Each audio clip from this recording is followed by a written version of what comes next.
Hello friends, welcome back to the my channel the educational overview. आज हम बात करेंगे 10 सितंबर की करंट अफेयर की द करंट शो में।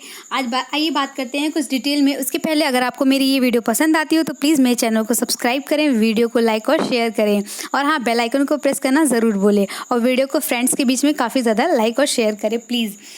आइए बात करते हैं कुछ महत्वपूर्ण तथ्यों पे। तो आज का फर्स्ट है, सितंबर 2022 को कहाँ पर देश के सबसे बड़े रबर डैम का उद्घाटन किया गया है। तो आपको बता दें, जो ये रबर डैम है देश का ये सबसे बड़ा है, पहला नहीं है, सबसे बड़ा है। वो गया बिहार के अंदर इसका उद्घाटन किया गया है। और ये जो रबर डैम है, भारत का जो पहला रबर डैम था वो आंध्र प्रदेश की झंझावती नदी पर इसका स्थापना 2006 में हुआ था, देश का पहला रबर डैम। और जो सबसे बड़ा रबर डैम है वो फाल्गु नदी जो गया बिहार में है उस पे बनाया गया है, जिसे गया जी बांध भी कहते हैं। यह जो सबसे बड़ा रबर डैम बांध है, यह विष्णुपद मंदिर के पास स्थित है, जिसकी जो लंबाई है 411 मीटर है और जो ऊंचाई है वो 3 मीटर है। आइए बात करते हैं नेक्स्ट पे, मैटूर बांध जो है तमिलनाडु के अंदर है, कावेरी नदी पर स्थित है। ओमकारेश्वर बांध बहुत इंपॉर्टेंट बांध है, बिकॉज हर कॉम्पिटेटिव एग्जाम्स में इसके पूछे जाते हैं कि ओमकारेश्वर बांध किस नदी पर स्थित है और कहाँ पर है। तो आपको बता दें, ओमकारेश्वर जो बांध है वो नर्मदा नदी के अंदर स्थित है और मध्य प्रदेश के अंदर है। आपको याद होगा कि एक नर्मदा नदी पर एक और बांध स्थित है, सरदार सरोवर बांध भी नर्मदा नदी पर स्थित है। और नर्मदा नदी धुआंधार जलप्रपात भी बनाती है, धुआंधार जलप्रपात नर्मदा नदी पर ही स्थित है। हीराकुंड बांध जो है महानदी ओडिशा के अंदर है। टिहरी बांध जो है भागीरथी नदी के ऊपर है और उत्तराखंड में स्थित है। इडुक्की बांध जो है पेरियर नदी केरल में जो है उस पे बनी हुई है इडुक्की बांध। आइए बात करते हैं नेक्स्ट पे, 10 से 11 सितंबर 2022 को केंद्र राज्य विज्ञान कॉन्क्लेव का आयोजन कहाँ किया जाएगा। तो आपको बता दें, जो केंद्र राज्य विज्ञान कॉन्क्लेव है उसका आयोजन जो अहमदाबाद के साइंस सिटी अहमदाबाद के अंदर किया जाएगा।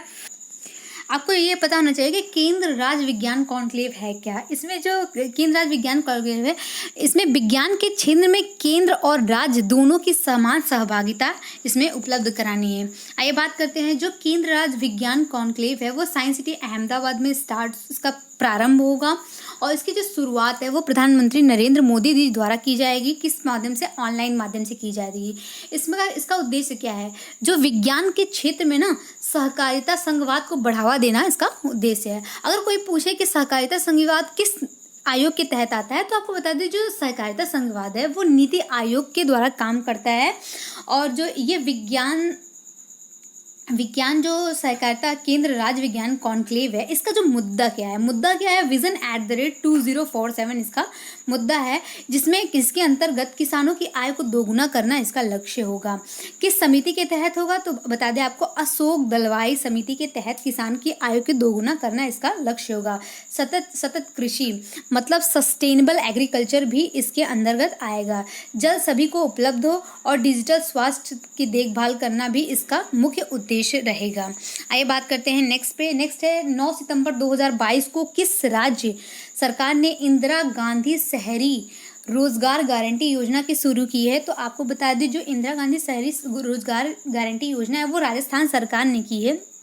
कुछ लोग का ऐसा मानना है कि बिकॉज बहुत सारे मंत्रियों की ये भी कहना है कि ये मनरेगा के तहत है, बट ये गलत है। ये मनरेगा का नहीं है पार्ट, क्योंकि ये अर्बन मनरेगा भी इसे नहीं बोल सकते हैं, क्योंकि ये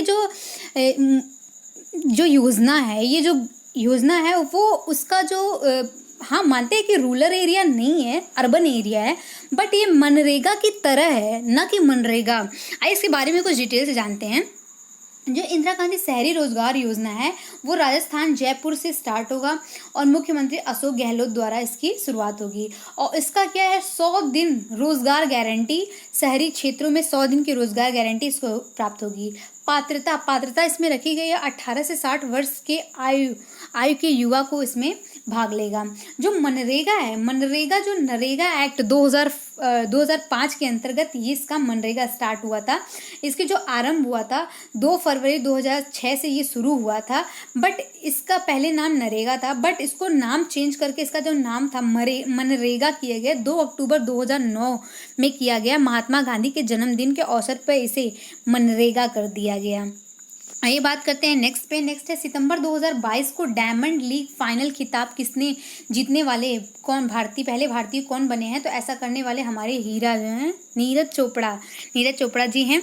नीरज चोपड़ा के जो है इसका जो डायमंड लीग फाइनल 2022 है, इसका जो आयोजन है स्विट्जरलैंड में ज्यूरिख के अंतर्गत किया गया था। इसके जो विजेता हैं नीरज चोपड़ा हैं। किसमें हैं? भाला फेंक।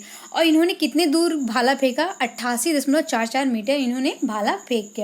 और हाँ, यही इसी के जीतने के साथ इसी डायमंड लीग फाइनल 2022 के जीतने के साथ इन्हें वाइल्ड कार्ड एंट्री मिल गई है। किसमें मिली है? तो विश्व एथलीट चैंपियनशिप जो 2022 में अगले साल जो होने वाली है, इसमें इनको वाइल्ड कार्ड एंट्री मिली है।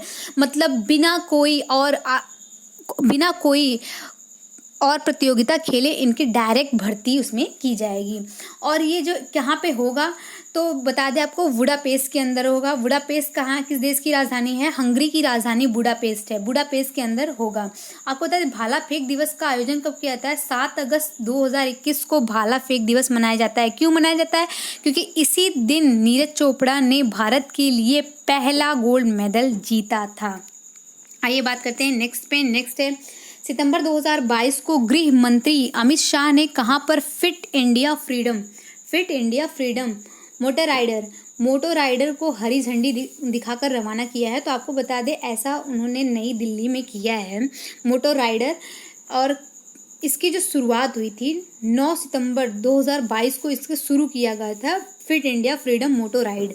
और ये कहाँ पे? मेजर ध्यानचंद स्टेडियम नई दिल्ली से इसकी शुरुआत हुई थी। और इसको स्टार्ट करने वाले हमारे मोटा भाई हमारे जो हैं भारत के मोटा भाई जो हैं गृह मंत्री जो हैं अमित शाह द्वारा शुरू किया गया था। फिट इंडिया मूवमेंट के प्रति जागरूकता को बढ़ावा देना इसका उद्देश्य होगा, जिसमें 75 बाइकर्स होंगे, 75 स्थान होंगे। अब ये कोई पूछे कि 75 बाइकर्स ही क्यों, 75 स्थान ही क्यों? तो आपको बता दें कि अभी हाल ही में हमारे देश ने 75वीं आज़ादी का अमृत महोत्सव मनाया है। इसी के अवसर पे इसमें 75 बाइकर्स के साथ 75 स्थान भी होंगे। फिट इंडिया मूवमेंट जो है प्रधानमंत्री नरेंद्र मोदी द्वारा 29 अगस्त 2019 को शुरू किया गया था। ये 29 अगस्त को क्या होता है? इसी दिन मेजर ध्यानचंद जी की जयंती मनाई जाती है। इसलिए इसे राष्ट्रीय खेल दिवस के रूप में भी मनाया जाता है।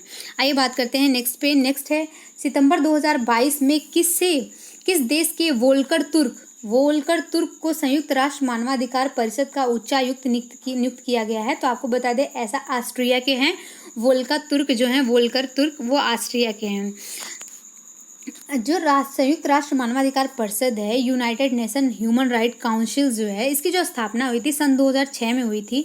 इसका जो मुख्यालय है वो जिनेवा स्विट्जरलैंड के अंदर है। संयुक्त राष्ट्र महासचिव के जो अध्यक्ष थे एंटोनियो गुटारेस ने वोल्कर को उच्चायुक्त नियुक्त किया है। और एंटोनियो गुटारेस कहाँ के हैं? वो पुर्तगाल के हैं एंटोनियो गुटारेस। और वोल्कर जो हैं वो ऑस्ट्रिया के हैं, जिसकी राजधानी क्या है? वियना है। जिसके उद्देश्य क्या है? शरणार्थी को समस्या दूर करने से संबंधित इसका उद्देश्य है। आइए बात करते हैं नेक्स्ट पे। हाल ही में किस देश की प्रधानमंत्री ने नई दिल्ली में बंग बंधु शेख मुजीबुर रहमान छात्रवृत्ति प्रदान की है? तो आपको बता दें बांग्लादेश की प्रधानमंत्री शेख हसीना जुल्फो वाली, मतलब शेख हसीना जी ने प्रारंभ किया है। ऐसा उन्होंने क्यों किया है? क्योंकि ये आपने नाम सुना होगा शेख मुजीबुर रहमान जो हैं वो शेख हसीना के पिता हैं, पप्पा हैं उनके शेख मुजीबुर रहमान को बंग बंधु भी कहा जाता है क्योंकि इन्होंने बांग्लादेश के संस्थापक शेख मुजीबुर रहमान को ही माना जाता है। और शेख हसीना इन्हीं की बेटी हैं और जो वर्तमान में बांग्लादेश की प्रधानमंत्री हैं। नई दिल्ली में शेख हसीना जी ने बंग बंधु जो शेख मुजीबुर रहमान छात्रवृत्ति योजना की शुरुआत की है। ऐसा उसका शुरुआत क्यों किया है, किस उद्देश्य से किया है? तो आपको बता दें जो 1971 है, 1971 में जो युद्ध हुआ था पाकिस्तान और भारत में और पाकिस्तान में जो युद्ध हुआ था बांग्लादेश को लेकर कि बांग्लादेश को भारत ने अलग करवाया था, एक अलग राष्ट्र की मान्यता दी थी। तो उसमें जो सैनिक जो गंभीर रूप से घायल थे अथवा जो शहीद हो गए हों उनके परिवार को छात्रवृत्ति प्रदान करना इसका उद्देश्य था।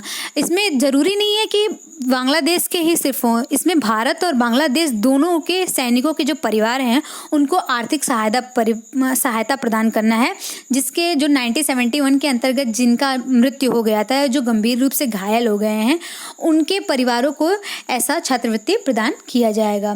Thank you for watching my video friends.